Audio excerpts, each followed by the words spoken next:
নমস্কার বন্ধুরা, দেখুন আমার পুঁই গাছ লাগিয়েছিলাম, কত পুঁই কড়ি হয়েছে। পুঁই কড়ি এগুলো দেখুন, এই যে ভর্তি হয়ে গেছে।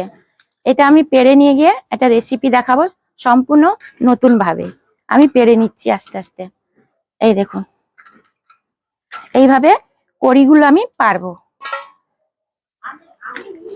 কত হয়েছে দেখেছেন, এই যে ভর্তি হয়ে গেছে। এবার আমি কেটে নিচ্ছি।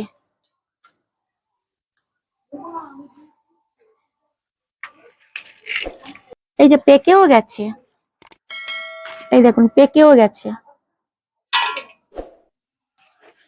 দেখুন আমি কতগুলো পেরে নিয়েছি। এই কটা পারলেই, এই কটাই আমার হয়ে যাবে। তো এর থেকে করবো বলে দেখুন আমার বাগান থেকে পুঁইকড়ি তুলে আনলাম। নমস্কার বন্ধুরা, আমি বলেছিলাম পুঁইকড়ি তুলে এনেছি, ওই যে বাগান থেকে দেখালাম। তা দিয়ে নতুন একটি রেসিপি দেখাবো, তার জন্য আপনাদেরকে দেখাচ্ছি নতুন রেসিপি কিভাবে বানাবো। এই যে পুঁইকড়ি তুলে এনেছি, এই যে আপনাদেরকে দেখালাম আমি বাগানে লাগিয়েছি যে পুঁইকড়ি। আর এখানে ট্যাংরা মাছ, এই ট্যাংরা মাছ দিয়ে আমি রেসিপিটা তৈরি করব। একদম টাটকা নতুন ট্যাংরা মাছ পুকুরে। প্রথমে আমি ট্যাংরা মাছটা ম্যারিনেট করে নিচ্ছি, নুন হলুদ দিয়ে মেখে রাখ। একদম পুকুরে টাটকা, বাজার থেকে এনেছি। ঢাকা দিয়ে রাখছি। আমি সর্ষে আর পোস্ত নিয়েছি আর কাঁচা লঙ্কা, এটা বেটে নিই। এই যে আমি প্রথমে নিচ্ছি পোস্ত, সর্ষে, কাঁচা লঙ্কা, সামান্য একটু নুন দিয়ে বেটে নিচ্ছি। নুন না দিলে তেতো হবে, সর্ষে দিয়েছি।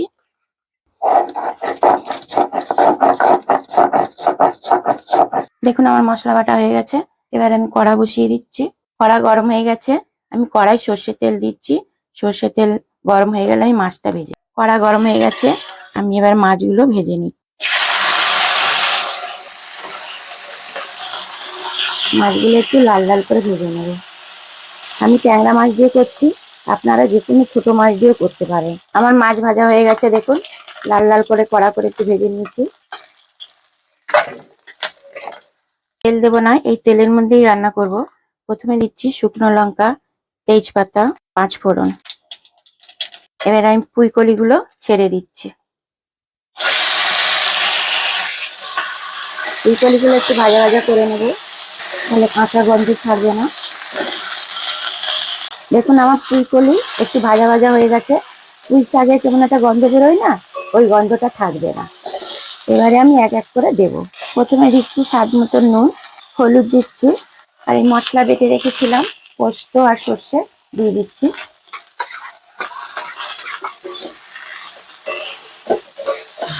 সামান্য একটু জল দিয়ে দিচ্ছি।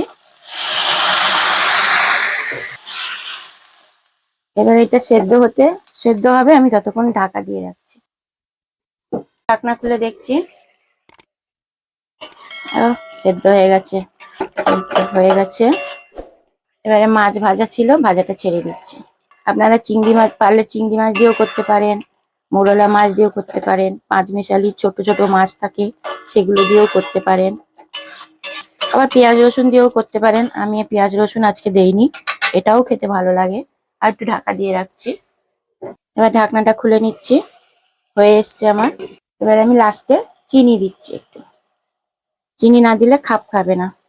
দেখুন আমার তরকারি হয়ে এসছে। আমার এই রেসিপিটা ভালো লাগলে অবশ্যই লাইক কমেন্ট করে দেবেন। দেখুন আমার রেসিপিটা হয়ে গেছে, এইভাবে শুকনো করে নেবেন আপনারা। দেখুন এবার আমি তুলে নিচ্ছি এটা পাত্রয়।